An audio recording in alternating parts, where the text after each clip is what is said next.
Hello and welcome to the Wednesday, November 12th, 2025 edition of the SANS Internet Storm Center's Stormcast. My name is Johannes Ulrich, recording today from Jacksonville, Florida.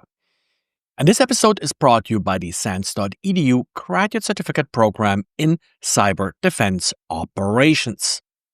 And of course, today we have to start with Microsoft's Patch Tuesday. Microsoft patched, according to our account, 80 different vulnerabilities. Seen others come up with 60-something vulnerabilities. Again, that all depends on what you're exactly counting here. If some of the Edge vulnerabilities are really Chromium vulnerabilities are being included or not. But either way, we got one vulnerability that is actually actively being exploited, and 5 that Microsoft rated critical. So first, let's start with the actively exploited vulnerability. That's actually just an important vulnerability. It's a privilege escalation vulnerability in the Windows kernel. We had plenty of them before, so wouldn't really get too overly excited about them.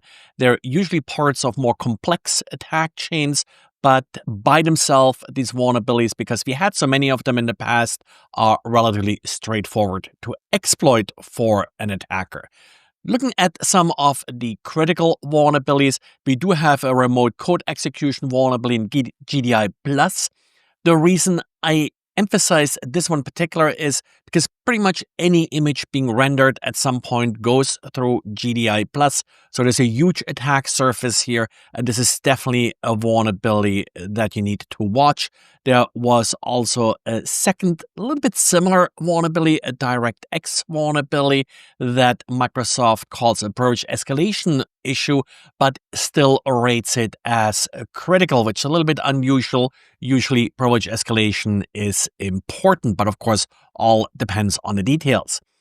We also got critical vulnerabilities in Microsoft Office. Again, big attack surface here, so definitely a vulnerability to watch.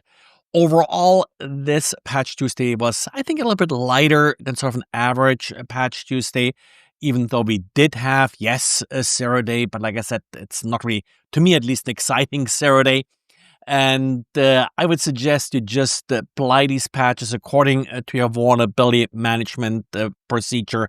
Don't do anything special here. There's no reason to rush it out, which of course always has its own risks associated with it. But then let's talk a little bit about vulnerabilities that excite me a little bit more. And one of them is in Gladinet's Triofox file sharing and remote admin tool. This tool was found to be vulnerable during an incident response that Mandiant conducted. So this is an already exploited vulnerability. The big issue here is that this Triofox server includes code that will consider all code or all requests as trusted if the hostname is localhost. So this is a pretty stupid decision, of course, and yet again, one of those cases where headers are being trusted that never should be trusted because they come from users, and we all know all users are evil. Using this spoofed host header, an attacker is able to access the admin database page. This page then allows them to add themselves as an administrator to the system. Once they're an administrator, they're able to reconfigure the antivirus setup for Triofox. Nice, they actually have an antivirus feature built in, and it allows an administrator to basically pick different antivirus engines and also upload their own binary to act sort of as an antivirus scanner. So the attacker now uploads a binary, then configures it as an antivirus scanner, which will mean they now have arbitrary code execution on the system. So interesting exploit chain, but really the fundamental vulnerability is not that an administrator can run code. That's a feature, and that's a legitimate feature here. But the problem is that they are just simply trusting the host header, which never should be trusted. And talking about miscellaneous vulnerabilities, well, we got updates for Ivanti Endpoint Manager. A friend of the show doesn't disappoint here with a path traversal vulnerability that allows an unauthenticated attacker to achieve remote code execution by enabling arbitrary file writes. There is user interaction required here, which is why this does not get us the complete 10.0 CVSS score, but only 8.8.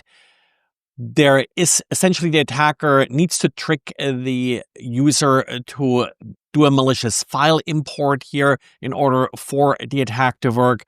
Not sure how you would trick this, not familiar enough with this product to really know how to exploit this vulnerability, but typically some kind of phishing email or something like this, some social engineering, may be all that's needed here in order to get full access to your Ivanti endpoint manager.